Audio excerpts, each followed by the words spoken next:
Mob সৃষ্টি করে mob কালচারের জনক যে আওয়ামী লীগ ছিল তারা একটা রায়কে প্রভাবিত করে মৃত্যুদণ্ডের রায়ে রূপান্তর করার ক্ষেত্রে শাহবাগের যে ফ্যাসিবাদী মব সেটা কিভাবে আওয়ামী লীগ করেছিল, প্যাট্রোনাইজ করেছিল কিভাবে, শেখ হাসিনা কিভাবে শাহবাগের মুভমেন্টের কথা নিজে বলেছেন যে আমি এই শাহবাগের সাথে মনের দিক থেকে আমি সারাক্ষণ শাহবাগে পড়ে থাকি। আজকে মাহমুদুর রহমান সাহেবের সাক্ষ্য গ্রহণ অসমাপ্ত অংশটুকু তিনি বলা শেষ করেছেন, তাকে জেরা করার পর্বটা চলছে, আপনারা সবাই দেখেছেন। তো আমরা যেহেতু ওনার মূল বক্তব্যটা শেষ হয়েছে, আমরা মোটা দাগে উনি যেসব বিষয় বলেছেন, প্রসিকিউশন এখান থেকে কি কি পেয়েছে সেই বিষয়টা একটু সংক্ষেপে আপনাদেরকে জানাতে চাই। তিনি মূলত আওয়ামী লীগ সরকারের যে পেছনের রাষ্ট্র ক্ষমতায় আসা এবং বাংলাদেশের রাজনীতিতে আওয়ামী লীগের কী ধরনের ভূমিকা ছিল, শেখ হাসিনা এবং তার পিতা শেখ মুজিবুর রহমান কী ধরনের রাজনীতি করেছেন সেই বিষয়গুলো বর্ণনা করেছেন। অর্থাৎ একটা এই শাসক গোষ্ঠী তারা কিভাবে ফ্যাসিস্ট হয়ে উঠেছিল একটা গণতান্ত্রিক উপায়ে নির্বাচিত দাবি করে, সেই বিষয়টা তিনি এনেছেন। কিভাবে বাকশাল কায়েম করা হয়েছিল, গণতন্ত্র হত্যা করা হয়েছিল, নির্বাচিত সরকারের নামে ক্ষমতায় এসে একদলীয় শাসনে ফিরে যাওয়া একটা গণতান্ত্রিক দলের ক্ষেত্রে সেগুলো তিনি বলেছেন। সেই সময়ে রক্ষী বাহিনী গঠন করে কিভাবে একই কায়দায় সেই সময় মানুষকে অপহরণ করা, গোপন কারাগারে আটক, ক্রস ফায়ারে হত্যা করার যে ট্র্যাডিশন ছিল সেটার কথা তিনি বলেছেন। তিনি বলেছেন কিভাবে বাকস্বাধীনতা হরণ করা হয়েছিল সে কথাগুলো তিনি বলেছেন। পরবর্তী সময়ে সেনাবাহিনীর প্রতি তাদের যে ভীতি, শেখ মুজিবুর রহমান সাহেবও সেনাবাহিনীকে দানব মনে করতেন এবং তিনি বলেছিলেন যে পাকিস্তানি সৈন্যবাহিনীর মতো একটা দানব বাংলাদেশে তিনি সৃষ্টি করতে চান না।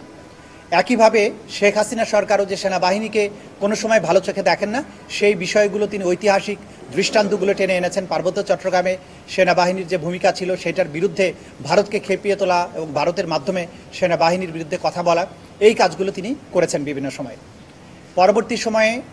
বাংলাদেশে শাহবাগের যে ফ্যাসিবাদী আন্দোলন ছিল,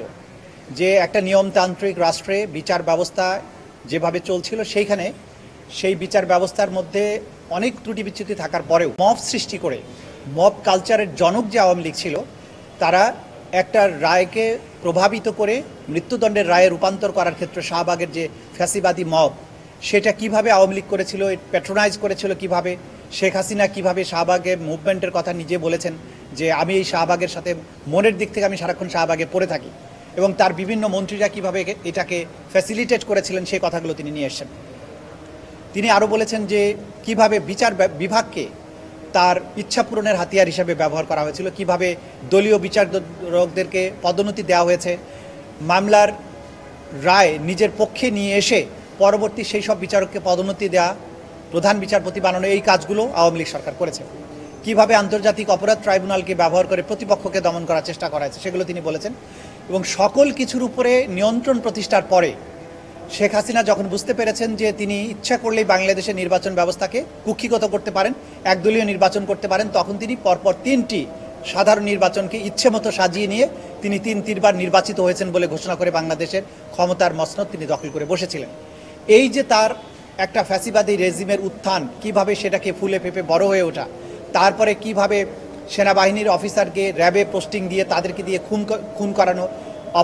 অ্যাবডাকশন করানো, তাদেরকে গুম করে দেয়া, এই যে কালচার, এবং সেখানে তিনি নিজের অভিজ্ঞতা বর্ণনা করেছেন। টিএফআই সেলে গিয়ে তাকে কি ধরনের নির্যাতনের মুখোমুখি হতে হয়েছে, ওখানে অন্যদেরকে কিভাবে নির্যাতন করা হয়েছে, পুলিশের ডিবি কিভাবে নির্যাতন করেছে, এই যে পুরো পটভূমি এবং একটা দল, একটা গোষ্ঠী ফ্যাসিস্ট হয়ে ওঠা, এবং জুলাই আগস্টের যে গণহত্যা হয়েছে, এই ছাত্রদের আন্দোলনকে দমন করার জন্য কিভাবে মারণাস্ত্র ব্যবহার করা হয়েছে, কিভাবে তাদেরকে কমান্ড